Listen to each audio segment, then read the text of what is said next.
ይህ የሬዲዮ ሞዲ ድምጽ ነው። ጤና ይስጥልን በመላው ዓለም የምትገኙ ታዳሚዎች ከሰሞኑ ዜናዎች ጋር ዳጅግ ነኝ። የኢትዮጵያ ፓስፖርት ከአፍሪካ የመጨረሻዎቹ 5 ሀገራት ውስጥ ተመደበ። የኢትዮጵያ ፓስፖርት ከአፍሪካ የመጨረሻዎቹ 5 ውስጥ ሲመደብ ከዓለም ደግሞ 185ኛ መሆኑን ዝቅተኛ ደረጃ ላይ መገኘቱን ፓስፖርት ኢንዴክስ ይፋ ያደረገው አዲስ ሪፖርት አስታወቀ። የሀገሪቱን የጉዞ ሰነድ ወይንም ፓስፖርት ጥንካሬ የሚገመግመው ፓስፖርት ኢንዴክስ ይፋ ባደረገው በዚህ አዲስ ጥናት ሲንጋፖር ቀዳሚ ሆና ስታልፍ ከአፍሪካ ሲሸልስ የመሪነቱን ቦታ ይዛለች። የሀገሩን ፓስፖርት በመያዝ ያለ ቪዛና አየር ማረፊያ ሲደርሱ በሚመታ ቪዛ በዓለም ላይ ወደ 159 ሀገራት በነጻነት በመንቀሳቀስ የሲንጋፖር ፓስፖርት ቀዳሚ ሆኖ ተመዝግቧል። የጀመርነው ፓስፖርት 158 ሀገራት በስዊድን እና በደቡብ ኮሪያ ፓስፖርት 157 ሀገራት ተጠቃሾቹ ሀገራት ከዓለም ግንባር ቀደም ሆነው ተገኝተዋል። በብሪታንያ፣ ፈረንሳይ፣ ጣሊያንና ጃፓን ፓስፖርቶች 156 ሀገራት በነጻነት መንቀሳቀስ የሚያስችል ሲሆን የአውስትሬሊያ፣ ስዊዘርላንድ፣ የቤልጂየም እና የኔዘርላንድ ፓስፖርት ወደ 155 ሀገራት በማስጓዝ በአምስተኛ ደረጃ ላይ ተቀምጠዋል። የአሜሪካና የካናዳ ፓስፖርቶች 154 ሀገራትን በነጻነት የሚያንቀሳቅሱ መሆናቸው የስድስተኛ ደረጃን ይዘዋል። ከአፍሪካ ግንባር ቀደም የሆነችውና ከዓለም በ29ኛ ደረጃ ላይ ባለችው ሲሸልስ ፓስፖርት 130 ሀገራት በነጻነት መንቀሳቀስ የሚያስችል ሲሆን ከአፍሪካ ሁለተኛና ሶስተኛ በሆኑት ሞሪሸስና ደቡብ አፍሪካ ፓስፖርት 124 እና 93 ሀገራትን በነጻነት መንቀሳቀስ የሚያስችል መሆኑን ከፓስፖርት ኢንዴክስ የ2017 አዲስ ሪፖርት መረዳት ተችሏል። ጎረቤት ሀገር ኬንያ ከዓለም በ120ኛ ደረጃ ከአፍሪካ ደግሞ 8ኛ ስትሆን በኬንያ ፓስፖርት 68 ሀገራትን መጓዝ የሚያስችል መሆኑንም አመልክቷል። ኢትዮጵያ ከአፍሪካ 51ኛ ከዓለም ደግሞ 185ኛ ደረጃ ላይ ተቀምጣለች።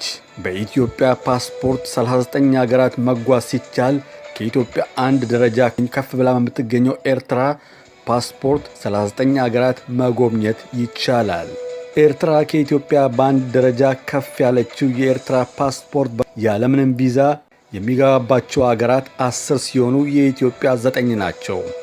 በአፍሪካ ውስጥ ከኢትዮጵያ በታች የተቀመጡት 3 ሀገራት ብቻ ሲሆኑ እነርሱም ሊቢያ፣ ሱዳን እና ሶማሊያ ናቸው። በሊቢያ ፓስፖርት 38 ሀገራትን፣ በሱዳን 36 እንዲሁም በሶማሊያ ፓስፖርት ደግሞ 34 ሀገራትን ያለ ቪዛ መጎብኘት ይቻላል።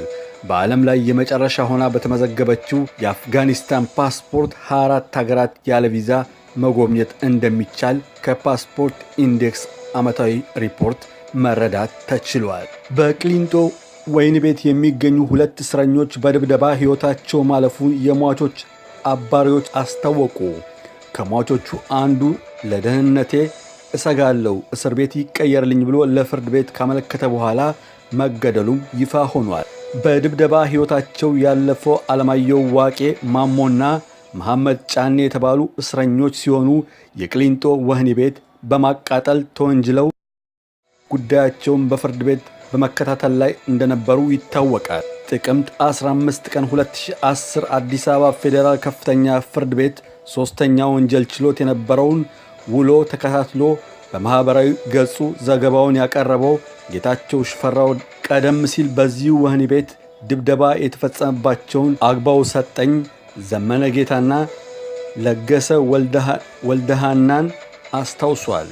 አንደኛው ተከሳሽ ብስራት አበራ ለፍርድ ቤት እንደገለጸው ግድያው የተፈጸመው በአደባባይ ሲሆን 15ኛውን ተከሳሽ አለማየ ዋቆ ማሞን ልቡን ረግጠው እንደገደሉትም ጥቅምት 15 ቀን የተሰየመው የፌዴራል ከፍተኛ ፍርድ ቤት 3ኛ ወንጀል ችሎት አስታውቋል። አንደኛው ተከሳሽ ብስራት አበራ እንደተናገረውና ጋዜጠኛ ጌታቸው ሽፈራው በማኅበራዊ ገጽ እንዳሰፈረው ግድያው የተፈጸመው የቅሊንጦ ወህኒ ቤት ኃላፊ ሱፐር ኢንተንደንት አሰፋ ኪዳኔ ባለበት ሲሆን በሌሎቹ ተከሳሾችም ላይ ድብደባ ተፈጽሟል።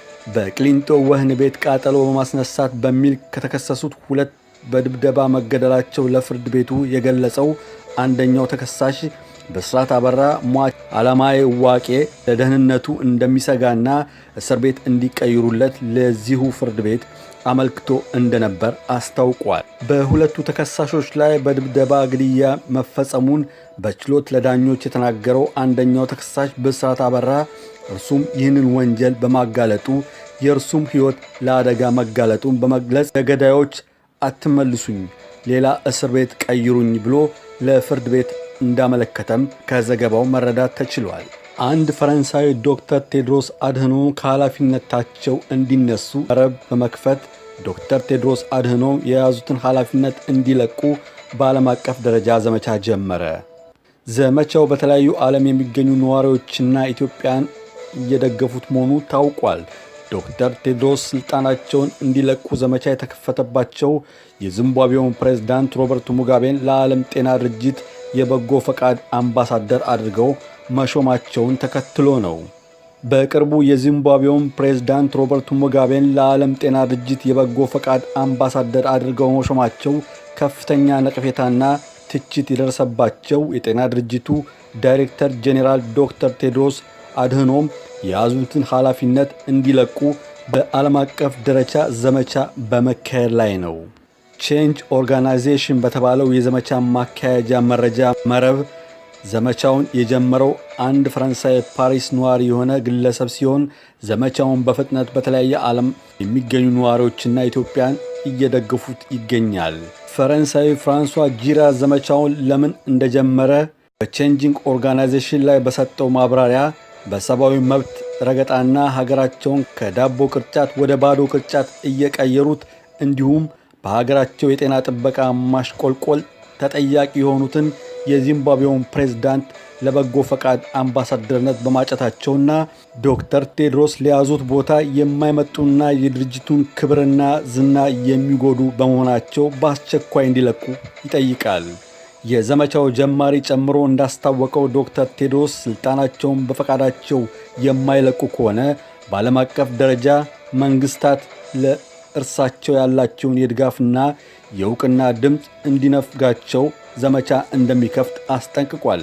ሌሎች በተለያየ ዓለም የሚገኙ የተለያዩ ዜግነት ያላቸው የዘመቻው ደጋፊዎች እንዲሁም ኢትዮጵያውያን ዘመቻውን በመፈረም ባሰፈሩት አስተያየት ዶክተር ቴድሮስ በሕገወጥ ጅምላ ግድያ፣ እስራት እንዲሁም ጋዜጠኞችና የሰብአዊ መብት ተሟጋቾችን በማሰርና በማሰቃየት ተጠያቂ የሆኑ የህወሓት ቡድን ማዕከላዊ ኮሚቴ አባል የነበሩ በመሆናቸው እንዲሁም ሌሎች በተለያየ ዓለም የሚገኙ የተለያዩ ዜግነት ያላቸው የዘመቻው ደጋፊዎች እንዲሁም ኢትዮጵያውያን ዘመቻውን በመፈረም ባሰፈሩት አስተያየት ዶክተር ቴድሮስ ሕገወጥ ግድያ፣ እስራት እንዲሁም ጋዜጠኞችና የሰብአዊ መብት ተሟጋቾች በማሰርና በማሰቃየት ተጠያቂ የሆነው የህወሓት ቡድን ማዕከላዊ ኮሚቴ አባል የነበሩ በመሆናቸውና እንዲሁም የሳምባ ነቀርሳና ኤችአይቪን ለመከላከል ዓለም አቀፍ ተቋማት የተሰጠን ገንዘብ በማባከን የሚጠየቁ በመሆናቸው ዓለም የማያስተዳድር ተቋም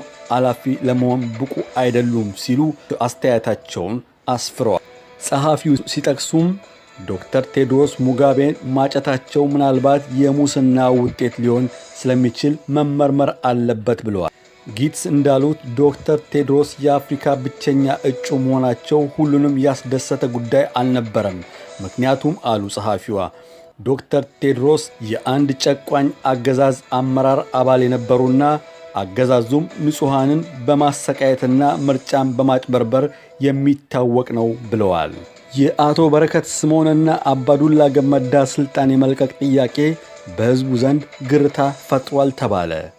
የአቶ በረከት ስምዖንና አባዱላ ገመዳ ከስልጣን የመልቀቅ ጥያቄ ያልተለመደ በመሆኑ በሕዝቡ ዘንድ ግርታ ፈጥሯል ሲሉ አቶ ኃይለማርያም ደሳለኝ ገልጸዋል። ጠቅላይ ሚኒስትር ኃይለማርያም ደሳለኝ በፓርላማ ለቀረቡላቸው ጥያቄዎች ሲመልሱ እንዳሉት አቶ በረከት ከመንግሥት ስልጣን ቢለቁም ትግል ትተዋል ማለት ባለመሆኑ ጥያቄያቸው ተቀባይነት አግኝቷል ብለዋል። የአቶ አባዱላ ከመንግሥት ስልጣን የመልቀቅ ጥያቄ ግን ገና ውይይት እየተደረገበት መሆኑ ነው የተገለጸው። አቶ ኃይለማርያም በሀገሪቱ ወቅታዊ ጉዳይ ላይ ማብራሪያቱም በመንግስትና በሕዝብ ከሚታወቁ አቋሞች የተለያዩ የሚመስሉ አስተያየቶችም ሰጥቷል። ጠቅላይ ሚኒስትር ኃይለማርያም ደሳለኝ የአቶ በረከት ስምዖን ሆነ የአቶ አባዱላ ገመዳ ከመንግስት ስልጣን መልቀቅ ያልተለመደ መሆኑን በህዝቡ ዘንድ ግርታን ፈጥሯል ይላሉ። ይህን ይበሉ እንጂ ሁለቱም ባለስልጣናት ለምን ጥያቄውን እንዳቀረቡ የገለጹት ነገር የለም። እንደ አቶ ኃይለማርያም ገለጻ አቶ በረከት ስምዖን ከልጅነታቸው ጀምሮ ለህይወታቸው ሳይሳሱ ሲታገሉ የነበሩ ናቸው። ሆኖም ግን ከመንግስት ሥራ ለመልቀቅ ተደጋጋሚ ጥያቄ በማቅረባቸውና ይህን ማድረጋቸው ተፈቅዶላቸዋል ነው ያሉት።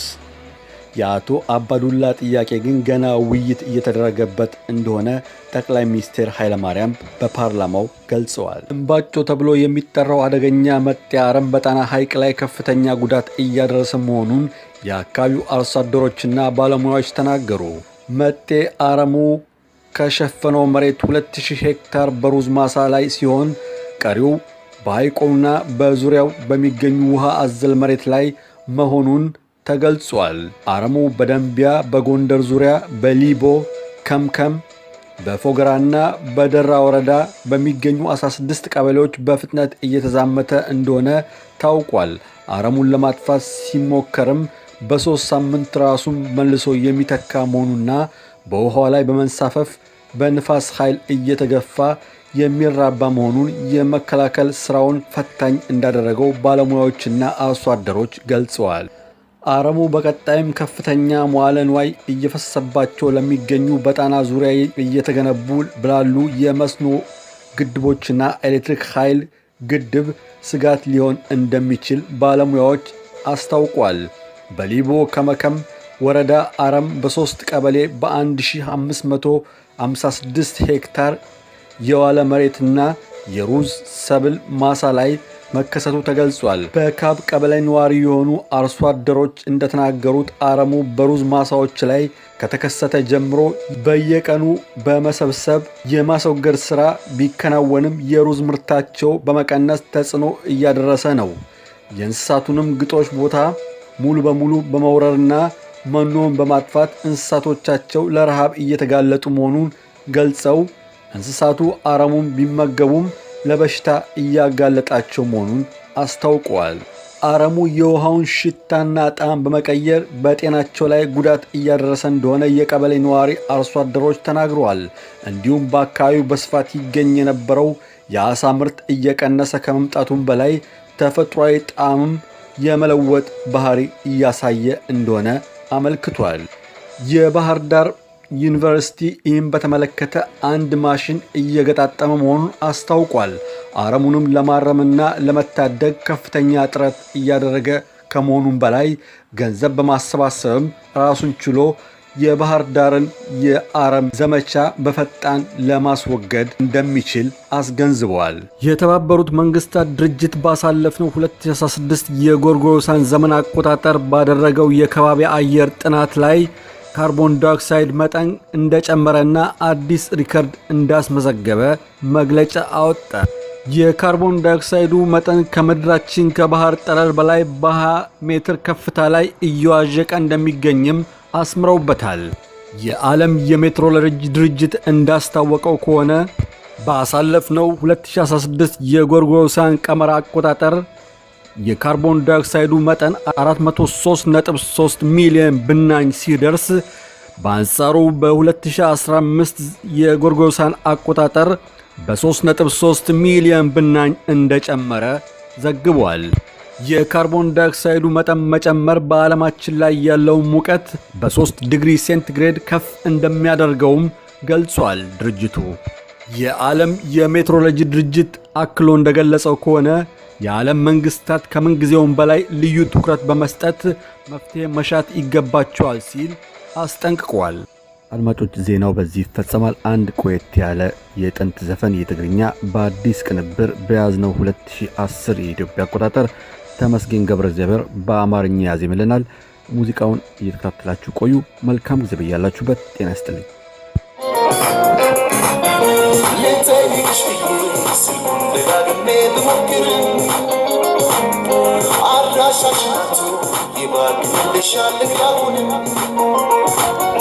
ልንጠይቅሽ ብዬ ስልኩን ደጋግሜ ብሞክርም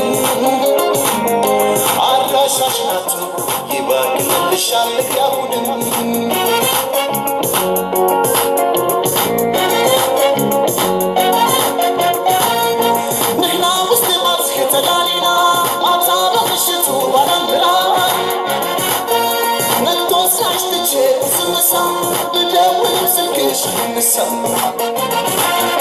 نحنا وسط بعض كتلالينا عطا بمشتو بالانبرا نكتوس كعشتك سنسم زخراب قدري قصري ما ينسم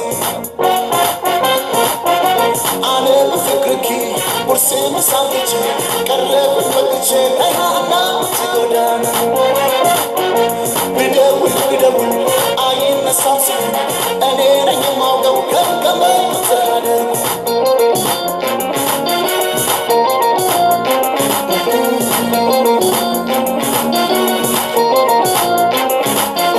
لتاليش فيه سلمون دقاقمي بمكرم عراشاشناتو يبارك للشان لقيابون لتاليش فيه سلمون دقاقمي بمكرم عراشاشناتو يبارك للشان لقيابون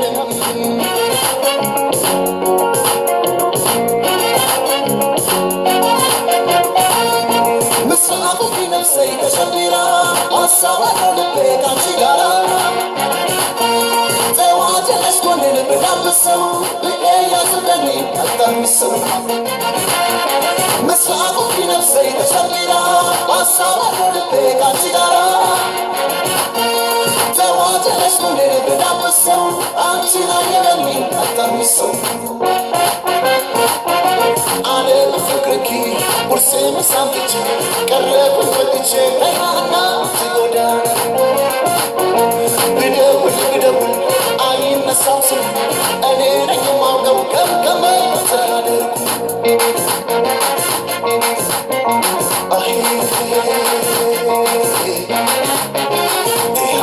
تيهانا عم تقودانا تيهانا عم تقودانا يبني دقمنا بساقودانا كيسالنش وقتو لكم بشتاتو باكالنش وقتو لكم بشتاتو وقتو لكم بشتاتو وقتو لكم بشتاتو وقتو لكم بشتاتو وقتو لكم بشتاتو حنا أبتقودانا حنا أبتقودانا حنا أبتقودانا حنا أبتقودانا تيهانا أبتقودانا تيهانا أبتقودانا يبني دقمنا بساقودانا كيسالنش وقتو لكم بشتاتو باكالنش وقتو لكم بشتاتو وقتو لكم بشتاتو وقتو لكم بشتاتو وقتو لكم بشتاتو وقتو لكم بشتاتو حنا أبتقودانا حنا أبتقودانا حنا أبتقودانا حنا أبتقودانا وقتو لكم بشتاتو وقتو لكم بشتاتو وقتو لكم بشتاتو وقتو لكم بشتاتو حنا أبتقودانا حنا أبتقودانا